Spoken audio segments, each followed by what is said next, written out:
and welcome to Ball Street.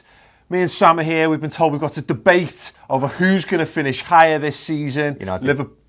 Liverpool Sorry. or Manchester United. Seriously? Well, it's easy. In the intro. Yes. So, defensively, Liverpool against United, I think this is quite an easy win. You know, everybody lambasts Mr. Jose Mourinho for being a defensive manager, but that's because he knows how to defend. Well, okay, well, we got the best defence. Thank you. Carry on. You can see we've got a terrible leaky defence by all accounts. We can't defend from set pieces. That's a major weakness. You've only conceded 2 less goals than us in the league prior to this point. Yeah, but would you say that given you've got a defensive manager and we haven't by all accounts, would you say that makes your defence so much better, streets better than Liverpool's? Yeah, I think it does. There is nobody inside the top 10 who's conceded more goals than you this season so far. Yeah, but again, 2 goals. There's 2 goals. Yeah, it's early doors in the season, but over the course of the season, if that gap is 2 goals now, after 7 games, let's multiply that by there's 7 times the amount of games this season, so 14 goals by the end of the season, if we're speaking strictly maths. Okay, well, listen, if you're going to focus strictly mathematically on the defensive side of things, fine. Although, that being said, we've scored, 5 more goals than you this season? So we're not talking about I'm just saying, I'm just going to throw it in there, because, by all means, that's fine. That's fine. That's fine. No, because ultimately, goal difference is what it boils down to. No, be it winning the league, this is what it boils down to. If you win the goal difference, more often than not, you win the league. Have a look at league tables from the past. Okay. Don't make this shit up. I'm pretty sure you just made that up. But if it works out for you, then nice coincidence. But you're looking at our team. If I'm looking at the combined defence, I'm taking our goalkeeper. I'm taking our left back. I'm taking both our centre backs. You're taking your left back? I'm taking Luke Shaw. Luke Shaw's your left back. Who's your left back? Moreno.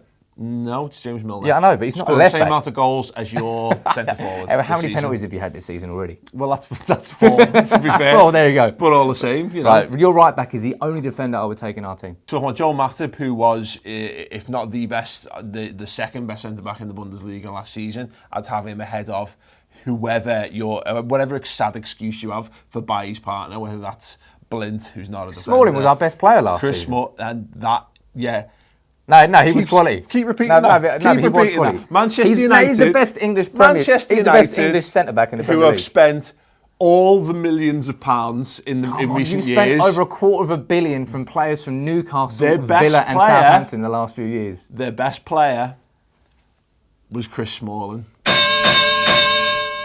In terms of attack, Liverpool Football Club, we've got goals from everywhere. Our left back, as mentioned, has got 4 goals this season, albeit from a penalty spot. Thank you. But he has that in his locker. James Milner is a winger, and the only way, and he's an international winger prior to retirement, of course. But at the top level, 1 Premier League. The only way he's good enough to get into our team is at left back. Our left back has got the same amount of goals as as the greatest player walking the earth, according to himself and his social media account, Zlatan Ibrahimovic. Our goals are coming from all over the place. Firmino scoring goals, Mane scoring goals, Phil Coutinho scoring goals, Adam Lallana is scoring goals, Jordan Henderson is scoring worldies. What have Man United got? We've got goals from Martial, we've got goals from Pogba, got goals from Herrera, got goals from Smalling. We've got goal. Yeah, goal. I may be talking singular, but as a collective, there's goals elsewhere. Zlatan has started the season very well, but Rooney hasn't even come into it this season. Mata's been scoring goals, multiple. Everyone's talking about Zlatan as the king. Zlatan's not the king. Rashford is already the king. I thought Cantona was the king. No. There's multiple kings. There's multiple kings. Is the king, no, he's not really, is he? Well, he is King Kenny. That's his name. You haven't clicked this season, but you've played no one. So you haven't clicked, and you're getting beaten in the Europa League. Europa League's a bit shit, to be honest. You've played Leicester. To be fair, we tonked them as well. Yeah, we both tonked them. We've beaten Arsenal on the way as well. We've beaten Chelsea. Probably should have beaten Spurs, to be fair, as well. So we haven't clicked, and yet we've beaten actual good teams. You guys haven't clicked, and you lost 3 games on the bounce. Jose Mourinho has won the Premier League. Excellent pronunciation, by the way. Thank you. He's won the Champions League with multiple different clubs. He's won the Premier League, as I said, with Chelsea. He came and he knocked Fergie, I suppose, off his perch when he came and he won the double. And then he came back again with Chelsea and won the league. It may have all gone wrong for Mourinho in his last season, but let's talk about collapses. Klopp at Dortmund. That was a horrific last season. That's because Klopp has got a style of play. Really? We're talking about horrific last season? Yeah, that's fine. At football clubs? No, and using this as a stick to not beat Mourinho? No, look, right, so I didn't say you couldn't beat Mourinho with the same stick, but I am currently beating Klopp with this stick. You can borrow it after. So you're going to use the fact that Jurgen Klopp had a poor season. Excuse me, I hadn't finished my point yet. After 7 years at Borussia Dortmund, a club that he built up and took them to, as good as you could possibly take a club that exists in a world where Bayern Munich basically can steal all your best players.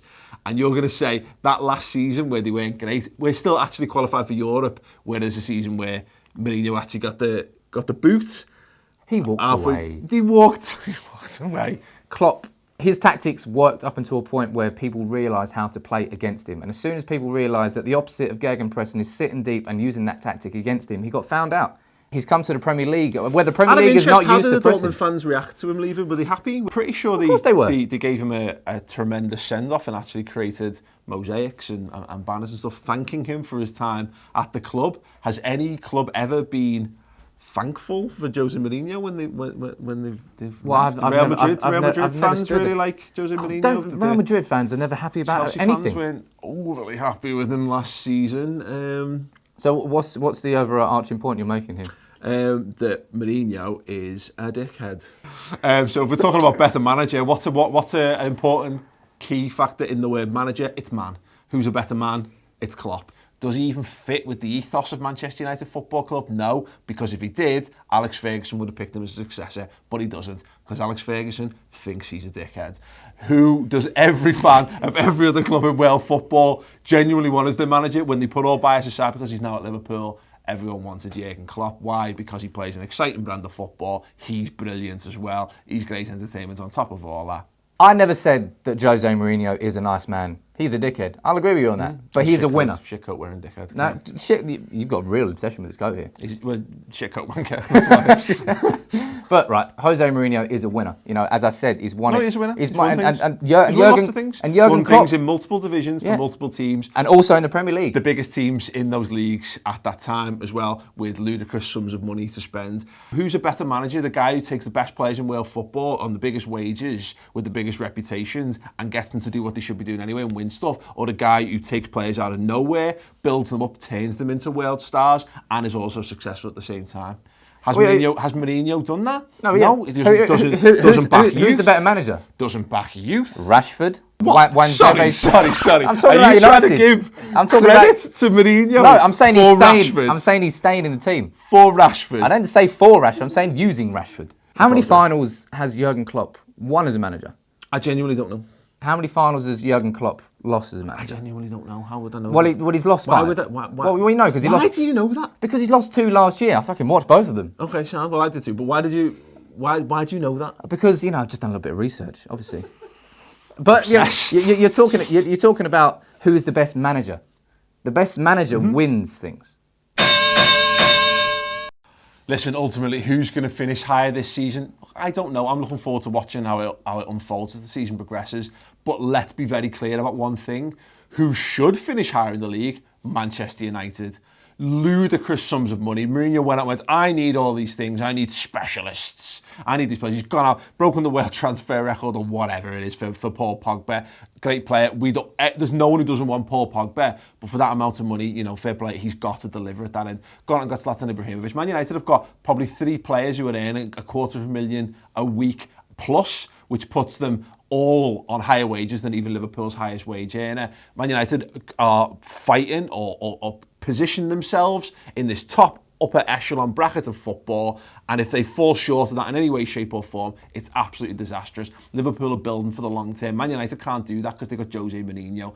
Liverpool, it's about a progression, it's about development, it's about building, and you know what, we've got a perfect manager who fits us for the long term as well. He's building something at Liverpool Football Club. I believe it's possible for Liverpool to finish above Manchester United this season because ultimately we're Liverpool and we're fucking boss.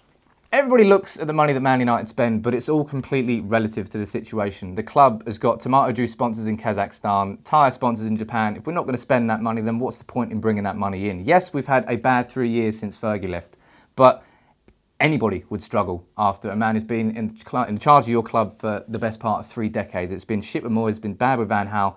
Jose Mourinho was the right man for the right time at the right job. And let's be honest, it's the job he has always wanted. And I think he's building something beautiful at United right now.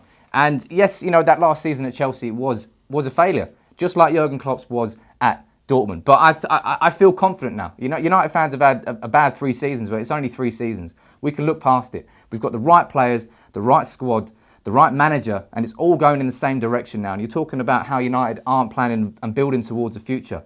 I see that if there's going to be one club that's going to change Jose Mourinho and change how he approaches the fact that he leaves after 3 years, it is going to be Man United. And I hope he's here for a long time. And I hope we can finish higher than you this year. And I'll be honest, I'm confident we will.